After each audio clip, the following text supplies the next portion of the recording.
1080 कोटीपर्यंत व्याज परतावा देण्यामध्ये यशस्वी त्या ठिकाणी पोचलेलं आहे। आजच्या या पत्रकार परिषदेमध्ये या ठिकाणी आमच्यासोबत आमच्या जिल्ह्याचे सातारा जिल्ह्याचे LDM आदरणीय नितीनजी तळपळे साहेब या ठिकाणी उपस्थित आहेत। त्याचबरोबर DDR साहेबांचे सहकारी सहाय्यक निबंधक VG जाधव, त्याचबरोबर DDR साहेबांचे सहकारी अधिकारी शेळके साहेब, आमचे साताऱ्याचे उद्योगपती विलासप्पा शेलार, त्याचबरोबर आमच्या महामंडळाचे 2 महिला लाभार्थी आणि आमच्या लाभार्थी त्या ठिकाणी उपस्थित आहेत। त्याचबरोबर या जिल्ह्यामध्ये विशेषतः खूप चांगल्या पद्धतीनं जिल्ह्यातल्या मराठा समाजाच्या वेगवेगळ्या प्रश्नाला मदत करणारे आमचे मयूर घोरपडे, तुषार पाटील, स्वप्नील पाटील, निखिल चव्हाण, शिवानी नाईक, राहुलजी सुर्वे आणि आमचे या पश्चिम महाराष्ट्राचे विभागीय अधिकारी संकेतजी लोहार हेही या ठिकाणी उपस्थित आहेत। अण्णासाहेब पाटील आर्थिक विकास महामंडळाच्या योजनेअंतर्गत राज्यामध्ये मराठा समाज व्यवसायाच्या निमित्ताने पायावर उभा राहावं ही संकल्पना पहिल्यांदा राज्याचे मुख्यमंत्री म्हणून देवेंद्र फडणवीस साहेबांनी या ठिकाणी मांडली। कालांतराने या योजनेमध्ये ताकद आदरणीय आजचे उपमुख्यमंत्री एकनाथजी शिंदे साहेब यांनी त्याच्यामध्ये भरीव वाटचालीमध्ये दिली। अजितदादा पवार उपमुख्यमंत्री महाराष्ट्र राज्याने त्यांनी आम्हाला वेळच्या वेळी निधी उपलब्ध करून देण्याचं काम केलं आणि परत एकदा महाराष्ट्राचे मुख्यमंत्री म्हणून देवेंद्र फडणवीस साहेब ज्या वेळेला सातारच्या 1 लाख मराठा उद्योजकाच्या मेळाव्याला आले होते आणि त्यांनी 5 लाखाचं आता आम्हाला जबाबदारी दिली की 5 लाख महाराष्ट्रामध्ये मराठा समाजामध्ये उद्योजक निर्माण करून देण्याची। अशा परिस्थितीमध्ये कालच आमच्या जिल्ह्यामध्ये खास करून सातारा जिल्ह्यामध्ये 10,000 मराठा उद्योजकाचा आकडा हा आम्ही पार केला आणि म्हणून जिल्ह्यामध्ये 10,000 मराठा उद्योजक झाले। मग आम्ही आमच्या लाभार्थ्यांचं काही प्रमुख महिलांचं, आमचे पुरुष लाभार्थी अशांचं एक आम्ही सत्कार करत असताना मुद्दामून पत्रकारांना महामंडळाच्या कार्यालयामध्ये बोलून एखादी जिल्हा स्तरावरती पत्रकारांना कल्पना द्यावी असा आम्ही विचार केला आणि म्हणून आजच्या पत्रकार परिषदेच्या माध्यमातून जिल्ह्यामध्ये आज आम्ही 960 कोटीचं कर्ज वाटप आपल्या बँकेने केलेलं आहे आणि 43 कोटीचं व्याज परतावा दिलेला आहे। या आमच्या योजनेअंतर्गत आम्हाला कोऑपरेटिव्ह बँकेमधून सगळ्यात चांगला हातभार मिळालेला आहे। यामध्ये सहकारी बँकेमधून आम्हाला सातारा जिल्हा मध्यवर्ती बँक यांनी 2500 मराठा समाजाच्या लाभार्थ्यांना कर्ज वाटप केलेलं आहे। दी कराड अर्बन बँक यांनी 4,960 लोकांना यानी 490 लोकांना कर्ज वाटप केलेलं आहे। तर पाटण कोऑपरेटिव्ह बँक यांनी 221 म्हणजे अशा पद्धतीनं कोऑपरेटिव्ह बँकेने खूप चांगला मोठा वाटा या मराठा समाजाच्या तरुणांना उद्योजक होण्याच्या दृष्टिकोनातून हातभार लावलेला आहे।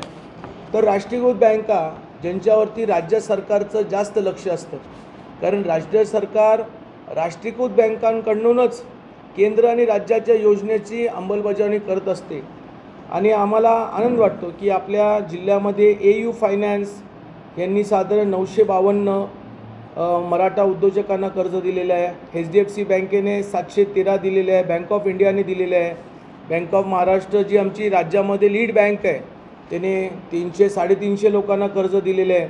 अशा राष्ट्रीयकृत बँकांनी या ठिकाणी कर्ज वाटप झालेलं आहे। काही आमचे बँकेमध्ये महामंडळामध्ये योजनाअंतर्गत काम करताना असंही एक चांगलं लक्षात आलं की काही आमचे जिल्ह्यामध्ये काही असे लाभार्थी आहेत जे खऱ्या योजनेचा लाभ घेत नाही, परंतु कागदोपत्री दाखवतात, पण प्रत्यक्षात ज्या वेळेला आम्ही थर्ड पार्टी ज्या वेळेला पाहणी करतो त्यावेळेला आमच्या लक्षात येतं की तो व्यवसाय नाही आहे, मग गायगोटाच नाही आहे आणि मुद्दामून दुसऱ्याच्या गायगोट्यामध्ये जायचं, स्वतःचा बॅनर लावायचा आणि फोटो करून व्याज परतावा मागायचा। आता हे स्पेसिफिक नावं मी तुमच्याशी शेअर करणार नाही, परंतु मी पत्रकार परिषदेच्या माध्यमातून जिल्ह्यातल्या सगळ्या कोऑपरेटिव्ह बँकांना विनंती करेन आणि त्यांच्या सर्व लाभार्थ्यांना की कृपया करून असं करू नका, कारण वर्षानुवर्षी अशाच प्रकारचे चुका आपण करत आलेलो आहोत आणि म्हणून राज्य आणि केंद्र सरकारच्या योजना काही प्रमाणामध्ये फेल होतात. राज्य आणि केंद्र सरकारचा उद्दिष्ट शेतकऱ्यांना पायावर उभा करण्यासाठी, व्यवसायाच्या माध्यमातून ताकद देण्यासाठी असतो आणि ती जी सबसिडी असते तो या देशाचा टॅक्स पेअर भरत असतो. म्हणजे कमीत कमी करदात्याच्या माध्यमातून तुम्हाला पायावर उभा करत असताना त्याचा योजनेचा जर आपण चांगला वापर केला तर नक्कीच करदात्याला समाधान वाटेल. कारण देशामध्ये एकतर परदेशामधून असणारी एक पैशाची आपल्याला मदत होते आणि देशामध्ये असणाऱ्या विविध नागरिक, विविध व्यवसाय करणारे नोकरदारांकडून आपल्याला टॅक्स मिळत असतो आणि या टॅक्सच्या माध्यमातून राज्याच्या वेगवेगळ्या आणि केंद्राच्या वेगवेगळ्या योजना आपण चालवत असतो आणि म्हणून अशा प्रकारे आपणही लाभार्थ्यांनी जातीनं त्या ठिकाणी घेतलेल्या योजनेचा 100% लाभ करावा आणि व्यवसायाच्या दृष्टिकोनातून पायावर उभा राहावं. आज आम्ही एक 4-5 महिला आणि 4-5 पुरुष लाभार्थ्यांचाही सत्कार करणार आहोत. कारण 10,000चा आकडा पूर्ण करताना त्यांचंही फार मोठं योगदान यासाठी आहे, कारण योजना कागदावरती आली आणि प्रत्यक्षात लाभार्थ्यांनी जर वापरच केला नाही तर ती योजना कागदावर राहते. परंतु मला खूप आनंदाने सांगावं लागतं की सातारा जिल्ह्यामध्ये काही महाराष्ट्रातल्या विविध कानाकोपऱ्यामध्ये अशा प्रकारे उत्कृष्ट काम जसं शेतकऱ्यांनी केलेलं आहे, जसं पुरुषांनी केलेलं आहे, तसं महिलांनी केलेलं आहे आणि महिलांनी काही ठिकाणी इतकं युनिक व्यवसाय सुरू केला, योजनेचा लाभ घेतला, त्याच्यामुळे आज त्यांची आर्थिक सक्षमता त्या ठिकाणी झालेली आहे. आजच्या या कार्यक्रमाच्या निमित्ताने मी आहे ना तेच आजच्या या कार्यक्रमाच्या निमित्ताने आम्ही 7 लाभार्थ्यांचा सत्कार करणार आहोत. त्यातले 5 लाभार्थी उपस्थित राहिलेले आहेत. आमच्या श्यामल ताई ज्यांनी दुचाकी गाडी स्पेअर पार्टचा व्यवसाय सुरू केलेला आहे, 15 लाखाच्या योजनेचा लाभ घेतला आहे. विश्वेश्वर कोऑपरेटिव्ह बँक सातारा यांनी त्यांना त्या ठिकाणी कर्ज दिलेले आहे. आमच्या वैष्णवी ताई आहेत. वैष्णवी ताईंनी या ठिकाणी Vaishnavi Bidkar makeup studio parlour ह्याचं त्या ठिकाणी पंजाब नॅशनल बँकेमधून 5,18,000चं कर्ज घेतलेलं आहे. आमचे विद्याताई आहेत. विद्याताईंनी सावित्री मॉडेल्स राईस मिल अशा प्रकारचं 15 लाखाचं योजनेचा लाभ घेतला आहे. आमचे एक बंधू आहेत हनुमंतराव चव्हाण, शेतकरी लघु उद्योग डाळ प्रक्रिया, DCC बँकेने 10 लाखाचं कर्ज दिले. विनायकजी आहेत ज्यांनी electronics engineering services bolt cable तयार करणारं, त्यांनी 13 लाखाचं कर्ज घेतलेलं आहे. असे खूप आहेत, पण आम्ही मोजक्याच लोकांचा सत्कार करतो आहे की 10,000चा टप्पा पार करताना तुम्ही चांगल्या लोकांनी कर्ज घेतले आणि ह्या महामंडळाचं नाव मोठं होतं आहे. म्हणून आजच्या पत्रकार परिषदेच्या माध्यमातून मी खास करून आमचे LDM साहेबांचे आभार मानतो. LDM हा फार मोठा रोल प्ले करत असतो. DDR हा फार मोठा रोल प्ले करत असतो. कोऑपरेटिव्ह बँकेचं सगळी योजना ही DDRच्या माध्यमातून कोऑपरेटिव्ह बँकेवरती त्यांचा कंट्रोल असतो. तर LDMचा राष्ट्रीयकृत बँकांच्यावरती एक कंट्रोल असतो. ते सगळ्या बँकेचे प्रतिनिधी असतात. LDMच्या माध्यमातून तालुका स्तरावरती BLBC मीटिंग होतात आणि त्या BLBCमधून ते राष्ट्रीयकृत बँकांना सांगत असतात की बाबा लाभार्थ्यांना व्यवसायाच्या निमित्त कर्ज देऊन त्यांना एक बळ निर्माण करून द्यावं. म्हणून मी या दोन्ही बँकिंगच्या प्रणालीचा आभार मानतो. आमचे वेळोवेळी असणारे कलेक्टर म्हणजे आज पाटील साहेब आहेत, त्याच्या अगोदर काही दुसरे अधिकारी होते, ते या ठिकाणी बैठका घेत असतात. आणि खास धन्यवाद राज्याचे मुख्यमंत्री म्हणून जे देवेंद्र फडणवीस साहेब असतील, उपमुख्यमंत्री म्हणून आमचे एकनाथजी शिंदे साहेब असतील, उपमुख्यमंत्री म्हणून अजितदादा पवार असतील, की या तिन्ही नेत्यांनी या राज्यामध्ये वेगवेगळ्या समाजालाही आता अण्णासाहेब पाटील आर्थिक विकास महामंडळाच्या योजनेअंतर्गत अशीच योजना मग वडार समाजासाठी सुरू केलेली आहे, OBC समाजासाठी सुरू केलेली आहे, त्याच्यानंतर लिंगायत समाजासाठी केलेली आहे, ब्राह्मण समाजासाठी केलेली आहे. म्हणजे जवळपास सगळ्या समाजाकरिता अशाच प्रकारच्या योजना केलेल्या आहेत. आणि म्हणून आपण सर्व पत्रकार या पत्रकार परिषदेला उपस्थित राहून जिल्ह्यातल्या सर्व राष्ट्रीयकृत बँका, बरं नेत्यांचाही आभार मानला पाहिजे, कारण तो राहून जाईल. कारण मग आमचे नेते शिवेंद्रराजे भोसले साहेब आहेत, आमचे पालकमंत्री, आमचे पाटणचे आमदार शंभूराजी देसाई आहेत, त्याचबरोबर आमचे कॅबिनेट मंत्री मकरंदजी आबा, आमचे महाखटावचे आमदार आणि कॅबिनेट मंत्री जयकुमारजी गोरे साहेब, या सगळ्यांचाही वेगवेगळ्या प्रकारे आम्हाला हातभार. आताच मी बाळासाहेब पाटलांना धन्यवाद दिलं. अतुल भोसलेंची बँक आहे, कृष्णा बँक म्हणून आहे, दौलत बँक आहे. म्हणजे बघायला गेलं तर राजकारणाच्या पलीकडे एक समाजकारण म्हणून एक समाजाला काहीतरी आमचं देणं लागतं या उद्दिष्टाने या सगळ्या बँकेने या ठिकाणी मराठा समाजाच्या तरुणांना व्यवसायाच्या निमित्त कर्ज दिलेलं आहे. मी सगळं कोऑपरेटिव्ह बँक आणि राष्ट्रीयकृत बँकांचा आभार मानतो आणि तुमचाही पत्रकारांचा आभार मानतो की तुम्ही पहिल्यांदा, खरं म्हणजे ही पत्रकार परिषद दरवेळेला मी सर्किट हाऊसला घ्यायचो, पण मी मुद्दामून आग्रह का केला की आमचं ऑफिस बघावं आणि तुम्ही पत्रकारांनी जसे मराठा समाजाचे असतील त्यांनी लाभ घ्या, जर OBC समाजाचे असतील तर ते महामंडळ आहे. म्हणजे हे समाज कल्याण विभागामध्ये सगळ्याच महामंडळाचं कार्यालय आहे. म्हणून तुमच्या माध्यमातूनही व्यवसायाच्या निमित्ताने आता काही पत्रकारांनी लाभ घेतलेला आहे, पण मी नाव सांगत नाही, परंतु त्यांनी त्याचा प्रचार प्रसार करणं गरजेचं आहे की बाबा मी योजनेचा लाभ घेतला आहे, आपणही लाभ घ्या आणि व्यवसायाच्या निमित्ताने एक वेगळा व्यवसायाचा चेन आपण या जिल्ह्यात तयार करूया. म्हणून तुम्हा सर्वांचं आभार, धन्यवाद. आणि आपले काही प्रश्न असतील तर नक्कीच आपण त्या ठिकाणी विचारू.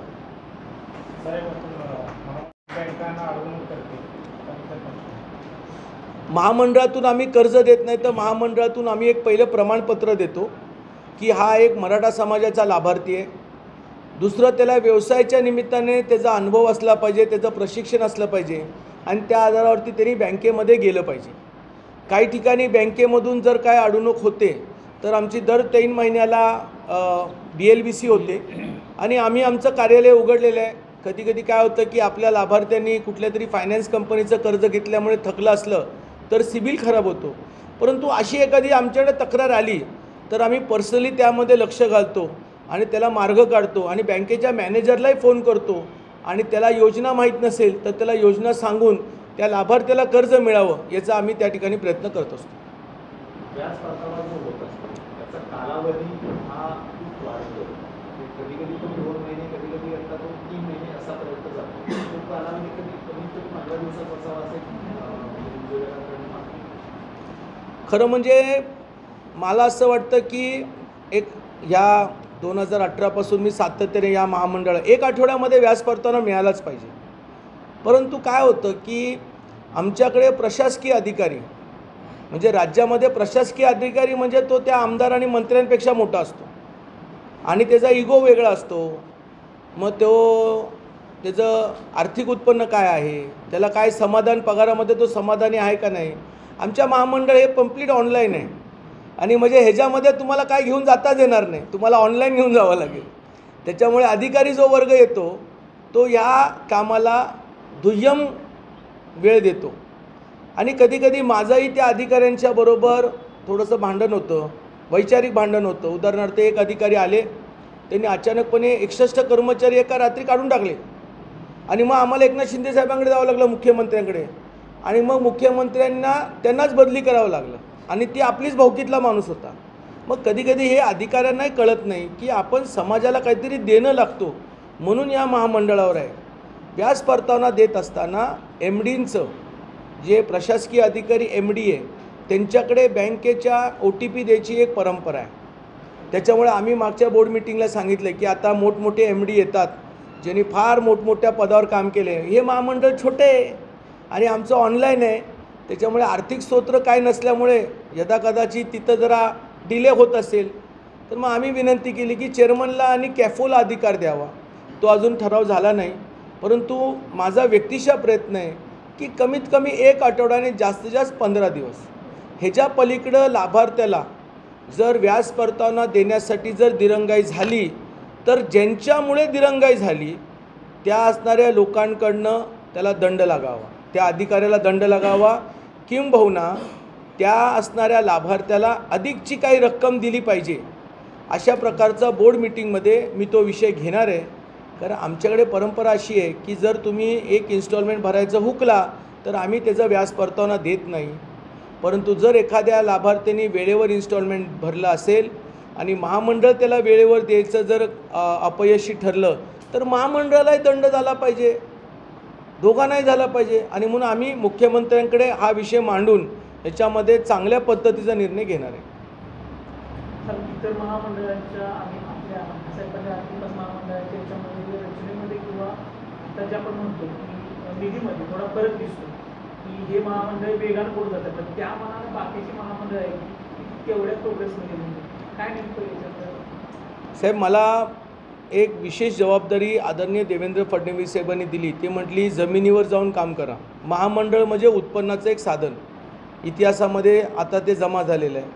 ऑनलाईन महामंडळ राज्यामध्ये आल्यानंतर हे महामंडळ यशस्वी करण्यासाठी मला एक जबाबदारी दिली. मी दौरे केले. कित्येक एवढ्या 4-5 वर्षामध्ये आपण किती वेळा भेटलो असेल, वैयक्तिक बोललो असेल. त्याच्यामुळे आजचं जे यश आहे हे सगळे लाभार्थी आणि सरकारमुळे. दुसरा मुद्दा काय होतं की आम्ही ॲक्टिव्हली काम करतो, आम्ही डायरेक्ट रिस्पॉन्स करतो. मी लाभार्थ्यांशी डायरेक्ट बोलतो. मी माझा PA कधीच ठेवत नाही, कारण मला माहिती आहे की आपल्यामध्ये अंतर नसावं. पत्रकार असो, पुढारी असो का महामंडळाचा लाभार्थी असो, आणि त्याचा प्रश्न ताबडतोब सुटला पाहिजे. याच्यासाठी वेळप्रसंगी मला गरज भासली तर मी ते लाभार्थ्यांच्या प्रश्नावरती, अधिकाऱ्यांवरती धारेवर धरत असतो. आणि त्याच्यामुळे आमच्या महामंडळाबद्दलचं एक फार मोठं लोकांमध्ये एक रिस्पेक्ट आहे आणि त्यांना हे महामंडळ वाढवण्याचं ते एक कारण आहे. दुसरं माझ्या वडिलांचं नाव आहे आणि प्रत्येक माणूस आपल्या पक्षाचं किंवा वडिलांचं नाव मोठं करावं. माझं वडिलांचं नाव आहे. मराठा चळवळीसाठी त्यांनी बलिदान दिलेलं आहे आणि म्हणून माझं कर्तव्य आहे की या राज्यामध्ये मराठा उद्योजक झालं पाहिजे. आणि माझा जो स्टाफ आहे, जसं उदाहरणार्थ आमचे सातारा जिल्ह्यामध्ये 6-7 मुलं आहेत. मगाशी एक लाभार्थी आले, ताई आल्या होत्या, त्यांनी इतकं कौतुक केलं आमच्या स्टाफचं की नरेंद्रजी बोले इतका चांगला स्टाफ आहे, इतका चांगली टीमवर्क तुमची करते. तर एखाद्या योजनेचा जर यशस्वीपणा असेल तर तो ग्राउंड लेवलचा स्टाफ असतो. तर आय एम प्राऊड ऑफ माय महामंडळाचा महाराष्ट्रातला जेवढा जमिनीवरचा स्टाफ आहे तो खूप चांगलं काम करतो. हेच आमचं यश आहे. तुमचा स्पीड चांगला आहे, तुमचा स्टाफ चांगला आहे, तुमची यंत्रणा जी आहे कुठेतरी ते स्लो आहे. त्याच्यामध्ये अर्ज दाखल करताना वगैरे जे काही अडचणी येतात त्याच्याबद्दल त्याकडे कधी लक्ष दिलं? राज्याच्या मुख्यमंत्र्यांच्या 100 दिवसाच्या प्लॅनमध्ये महामंडळाचा प्लॅन नव्हता. आणि जर तो प्लॅन असता तर मी त्यांना 100 दिवस थांबायची पण गरज लागली नसती. म्हणून माझ्या डोक्यात जे आहे ते कुणीतरी वरिष्ठांनी ऐकावं आणि जे माझ्या मनात आहे ते ऐकून त्याचं इम्प्लिमेंटेशन करण्यासाठी सरकार म्हणून मुख्यमंत्र्यांनी सूचना करावी अशी माझी अपेक्षा आहे. कधी ज्या दिवशी मीटिंग लावेल, आता आमचं खातं प्लॅनिंगकडे आहे, अजितदादा पवार आणि आमचे नेते देवेंद्र फडणवीस राज्याचे मुख्यमंत्री हे ज्या दिवशी मीटिंग घेतील, मला वाटतं त्यानंतर हे सगळे प्रश्न मार्गीस लागलेले तुम्हाला दिसतील. महाबळेश्वरला महापर्यटन महोत्सव होते, त्याच्यामध्ये मराठा उद्योजक दिसतील का? काल कोयन्यामध्ये, पाटण तालुक्यामध्ये, दौलतनगरमध्ये शंभूराज देसाईंनी खूप चांगल्या प्रकारे MTDCच्या तर्फे कार्यक्रम घेतला. त्यात महामंडळाचे लाभार्थी होते. नक्कीच महाबळेश्वरमधले जेवढे लाभार्थी असतील त्यांना आम्ही या जिल्हा परिषदेच्या माध्यमातून किंवा MTDCच्या माध्यमातून जो कार्यक्रम आहे त्याच्यामध्ये आम्हाला स्टॉल देण्यात यावे असं आम्ही त्यांना विनंती करू आणि ते आमच्या लाभार्थ्यांना संधी देतातच. डेफिनेटली ते दिसतील. हां,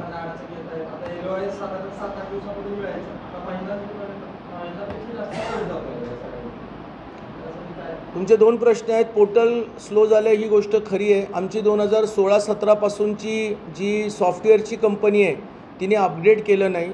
मी जे म्हटलं अधिकारी वर्गाचं जास्त बारकाईने लक्ष पाहिजे ते नाही आहे. मधल्या काळात त्यांचे काही विषय पेंडिंग होते, त्याच्यामुळं त्यांच्याकडनं जरा स्लो पद्धत चालू झाली. तो आम्ही रेक्टिफाय करायचा चाललं. आम्ही स्टेट लेवलवरती नवीन सॉफ्टवेअरचं टेंडरिंग करतो आहे. त्या नवीन टेंडरिंगमध्ये आता तुम्ही मोबाईलमधून तुमचं महामंडळाचं लाभार्थी आपले सगळे ॲप म्हणजे पेपर्स डाउनलोड करू शकतात आणि त्याला अधिकची माहिती मोबाईलमध्ये मिळेल अशा प्रकारचं सॉफ्टवेअर लॉन्च करतो आहे. पहिलं LY आमची ऑडिट टीम करत होती, त्याच्यामध्ये नॉन मराठा लोकांनी पण कर्जाचा लाभ घेतलेला आहे. आमच्या लक्षात आल्यानंतर आमची स्वतःची टीम आहे आणि आमची स्वतःची टीम एक व्यक्ती दिवसाला 80 ते 90 लाभार्थ्यांचे कागदपत्र तपासत असतात. त्याच्यामुळे कधीकधी तो सणासुदीला लोड येतो, पण आम्ही मॅनेज करतो आहे. अजून आम्ही त्याच्यामध्ये कर्मचारी मध्यंतरी वाढवले होते. कर्मचारी कमी जास्त होत असतात, परंतु कुठल्याही योजनेचं त्या ठिकाणी योग्य कागदपत्र न तपासता जर LY दिला तर मग परत आमच्याच महामंडळावरती टीका टिप्पणी होणार. त्याच्यामुळे आम्ही ती थोडीशी म्हणतात ना व्यवस्थित करून करतोय. उशीर लागतोय पण आम्ही खऱ्या लाभार्थ्यांना लाभ देतोय. तापडे रेंज असल्यामुळे ते आपण चालत नाही, त्याच्याबद्दल काय काय तापड्यासारख्या भागात रेंजच नाही. पालकमंत्र्यांना मी सांगणार आहे, मुख्यमंत्र्यांना सांगणार आहे टावर लावा. पालकमंत्री डोंगरी महोत्सव पठारावर घेतला, त्यांच्याकडे काय अपेक्षा? अहो डोंगरातच घेतला पाहिजे ना. सपाटीवर घेतल्यानंतर लोक जास्त येतील. डोंगरी भागातल्या लोकांना व्यवसायाच्या निमित्त एक वेगळी संधी मिळावी याच्यासाठी त्यांनी डोंगरात घेतलं आहे. आता महाबळेश्वरात घेतलं आहे. दुसऱ्या भागात डोंगरला आता मान खटावचे असणारे आमचे नवीन कॅबिनेट मंत्र्यांची चर्चा करून तिथे घेतील. पालकमंत्री खूप चांगल्या पद्धतीने काम करतात, तुमचा जास्त अनुभव आहे, त्याच्यामुळे तुमच्या सूचना आहेत त्यामध्ये मान खटाव याच्यामध्ये घेण्यासाठी मी त्यांना विनंती करेन. अजून काय विषय आहे? हां, मराठा आरक्षणाची प्रक्रिया सुरू आहे. आंदोलनकर्त्यांचंही काम चालू आहे. सरकारचा एक घटक यामध्ये जास्त जातीने लक्ष घालून SC-BCचं तर बेनिफिट आज मिळतं आहे, पण मूळ आपला जो विषय होता मराठा समाजाला रिझर्वेशन मिळावं म्हणून त्याची प्रक्रिया सुरू आहे. आणि मी त्या कमिटीमध्ये नसल्यामुळे मला व्यवस्थित अपडेट देता येईल नाही काय परिस्थिती आहे. विषय साहेब आहेत ते नक्कीच तुम्हाला देतील, काय मी सांगेल त्यांना.